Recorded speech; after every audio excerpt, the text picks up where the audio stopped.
Moving into the 65 Sport Yachts, I mean, how we've gone into the sports bridge, or should I call it the sky helm, as we're calling it now, because we've kind of gone back to the future in a lot of ways. It's kind of going back to our original roots of why we originally come up with the idea of a sports fly. Something sometimes people say the Predator is sometimes missing with the ultra low profile and the sleek look. It's sometimes nice to have a driving position that's slightly higher above to give you firstly better observation when manoeuvring, but also just for escapism, having the wind in your hair. It's like that feeling of driving a classic sports car, and it's that ideal world, which unfortunately we don't really get here in the UK that often, where you've got that kind of mirror glass sea that you're out there and you're almost like breaking the glass as you're driving at 35 knots.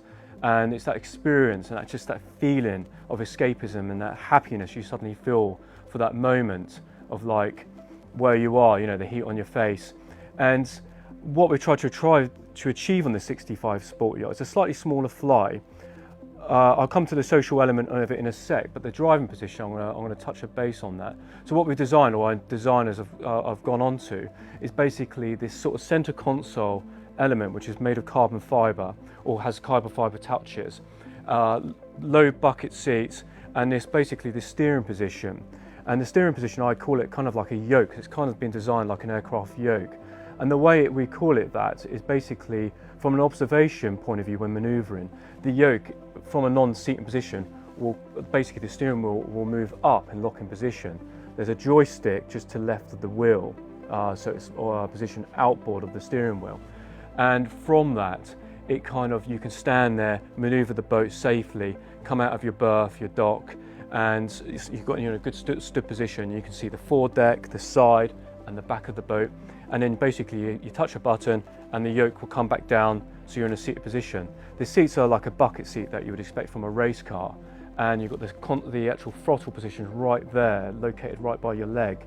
And once you're out of the marina and you've got this open ocean in front of you, you can put the throttles down. The 65 is going to be a brilliant performance. IPS with the 1350s, even with the 1200s, but with the 1350s in particular. It's got the superchargers. She's going to launch straight off from a standstill position like a rocket, and off she goes. The dials themselves, they're like a round with a chrome bezel shape, and we've integrated the navigation into them as well. So they'll come up with the speed and stuff like that. Some of the stuff you sort of expect from a classic or modern, ultra-modern sports car. The social element of the seat is basically you've got this aft sun pad, and basically that creates like a social seating area. It's kind of been designed like a chaise in a lot of ways. So you can use it as a sun pad. So when you're at anchor and you want a bit of escapism and you want to sunbathe, or you want to just escape the family, or you want the kids, they want to escape you. You've got this area that they can sunbathe, listen to music. There's a Sonos zone up there as well, so you can broadcast your own music if you so wish. And you've got an area that you can relax and just watch the world go by. I mean, the 65 Sport Yacht, we've spent a lot of time designing and spending some time designing this boat. Of course, all our boats get a lot of attention, but this boat in particular, she's that little bit special. And when you finally go on board and physically see this boat for the first time, I think you're going to be overwhelmed. It's certainly got a wow factor. Stepping onto the back of the boat, and it's got a bit of a beam on the boat, but the first thing that's going to strike you is the stair design, and it's this really cool ultra stair that's been designed, and it's the way they've curved the stair shapes, and that they've laid these lighting strips, and they are washed down the staircases, and it's going to have that striking impact that this is something different. And when you open up the garage door, if I start from the stern of the boat, the garage is really, really cool, and it's something that it's very unusual to find on a 65-foot boat, let alone on a 80-foot boat. But basically, she's 1.5 times the usual garage capacity. And when I say that, basically, she's a centralised garage. Normally on a traditional Predator, we offset a crew and a garage, and the garage is kind of positioned like a 20-degree angle. And that's normally to clear the engines and the exhaust in the engine room. But because she's IPS, it's allowed us to put a flat floor in. And with that flat floor, it's allowed us to put a bigger garage in than we normally would. We've repositioned the crew cabin further forward. Garage capacity for a 345 jet tender, and to the right hand side of that there's additional space, and that allows room for sea bobs, dive tanks, etc, etc. And also we've got the option there, you can have a flexi-teak deck there, so it actually looks like not just a garage and a workable area, but an area that can be used if you don't have a tender. Take all that gubbins out and actually use as a beach club area, where you still got your dive storage there, you put a couple of director chairs there, and it'll be dressed as an area that you can actually socialise and use. It's a really big capacity. And then moving up into the aft cockpit, a social cockpit, and a little bit more complex up here. So as standard, it'll be a bench seat with a teak deck, and then you've got the breakfast seating arrangement with a drop bar like you probably experienced on the 52 Manhattan and now the 55 Manhattan. But there's options there, and basically the options are you can have that, a social seating area that you've seen on which you see traditionally on most Predators, like if we touch base on the 60 Pred or the 74, which is a social seating, like a U-shaped seating area, or you can have a wet bar option. It's a debate really whether you'd go for the wet bar or not. Some clients like the idea that when they've been doing the ropes and stuff, they've got an area, a wet bar, they can physically wash their hands. They've got a grill and an exterior fridge. But you have to remember on this boat, it's a galley aft design. And being an galley aft design, you literally just open the door and the galley's right there. And it's been designed in a way that we've kind of tried to make the boat as usable as possible. Not only is she sleek and good looking, but the boat is being designed and thought about on how we would use as individuals this boat. And first things first, it's got really good refrigeration capacities. So as you walk through the door, on the right hand side you've got a fridge and a freezer, or you can have two fridges if you so wish. You've got the galley right here on your left with a little bar. You've got a TV just forward of the fridges, which can be on display or on a rise and fall. You've got this fantastic U-shaped social seating area with a coffee table that can also open up as a dining table, and that's on a high-low. And then you've got this really cool console, and the console's been designed to be a feature of the boat, something that you can be proud of to look at. It's glass bridge displays, all the elements and all the controls, as you can imagine, are all integrated into the screens themselves. And then we move downstairs, and basically each cabin, now this is where this boat's really, really cool, each cabin has its own ensuite. And then there's also day head. So let's say you've got a full house, the boat's full of, the family, and you've got some friends on board.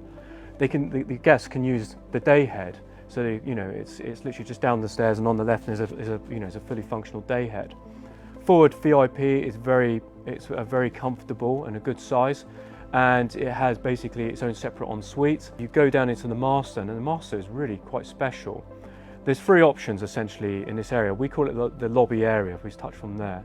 The standard would be a storage area, and you can either have the washing machine underneath the stairs, or you can locate it, if you go for the crew option, inside the crew cabin, or you can have it in this bar.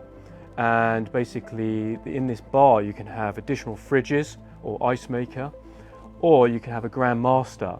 The Grand Master is something really, really nice. The first boat you'll see on the 65 will have the Grand Master. And basically as you walk down the first two steps, there's a sliding door and basically a desk or vanity unit.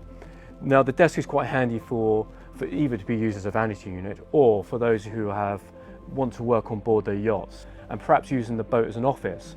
And the Grand Master can be used as that, with a desk there. You can set your laptop up there, you can put a little refrigerator just behind you, and you can use that as a desk. Also there's other options there. There's a lower saloon option. If it's raining, you can put the kids down there, and you can put a TV and put the PlayStation, so it gives you a bit of peace and quiet. And the fourth cabin is a fourth cabin option as well. It's just a single berth that just sits above literally like a little wardrobe and a little bit of a cupboard space. But she's a full beam master, as you would expect. Not too dissimilar in size, a little bit smaller than a 74, but not too dissimilar in size. It doesn't have the walk-in wardrobe like a 74, but does have a wardrobes that mirror each other. I really like the design of this. It's kind of like this chaise design, that kind of, it's a seat, but obviously a chaise, and at the end of the seat is a vanity unit. And on the starboard side, you've got a full storage. But one thing you will be quite striking about the 65 is basically the level of detail. It's a boat that Yeah, you know, you'd see it on a lot of Sunseekers with elements of details in the woods, etc., etc. But it's everywhere you look, and it'll be you look up on the roof grounds, and it's the way the designers have like integrated all the lacquer work into the roof space and the mirror that sort of comes down onto the window, onto the side of the windows, and basically integrated into the actual furniture and on the headboards, every little bit of detail. It's a very modern look, but with some elements of Art Deco into it. It's a really sophisticated look and design that obviously can be tailored to the individual taste. It's quite striking and very beautiful, but also very elegant that you would expect from a Sunseeker. One thing we have designed on the 65 Sport Yacht is social elements of the boat. So it's areas of places you can relax, escape, and just sort of capture the sun or shade wherever you prefer. And you see it on a lot of modern boats now, where you've got kind of a forward-deck area where she's got a sun pad. We call it a Portuguese bow, but basically a forward-deck seating area.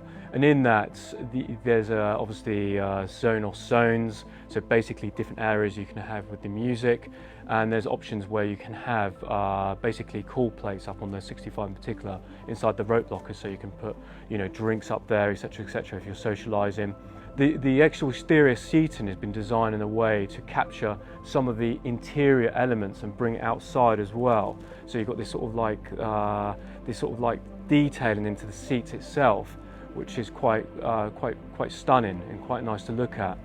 The aft sun pad as well has that sort of similar element as well. So you've got the forward-deck sun pad, the aft sun pad, and as I mentioned earlier about the sky helm, you've obviously got an area up there that you can spend some time to socialise. So you've got all these different elements and areas you can use. So if you find that you find on a lot of sports boats where the bulwarks, the side decks, are very narrow, this boat is very spacious, and the side decks haven't certainly been compromised. And also, it's worth noting as well, it's got side access as well onto the boat. So if you've got a hammerhead dock and you're a bit nervous about having to try and board the boat from the stern, this boat actually has side deck access doors which are fitted as standard, so you can actually use and board the boat from the side of the boat.